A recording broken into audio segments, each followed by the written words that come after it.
Hey guys, this is Richie from photobooth.com, and today I'm going to talk about how to change the attract mode for your Mirror V event. So let's get started. First things first, you're going to go into Mirror V, right click it, and then duplicate the event just so you don't lose the original Mirror V event settings. Just in case if you break something or something goes wrong, you can just come back here and then duplicate the original. Anyways, just going to change the name just so we know. Mirror duplicate test. Okay. And then you're going to open up this little pop-up menu and then go to device control. And then you'll see something that says attract mode. See right here. Oh, let me just press that. You're going to press on edit next to it. Then you're going to press on where it says update. And then go to browse.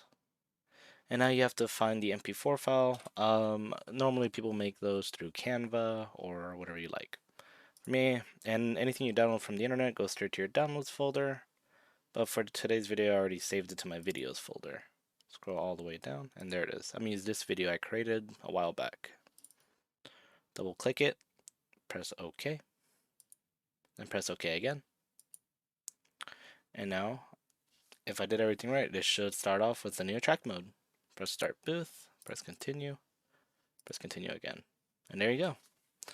We have now changed the screen, the attract mode for your mirror photo booth, or just a vertical photo booth. I'll make a video a little later on for the horizontal boost and what you can do for this attract mode. Hope you have a wonderful day. Bye bye.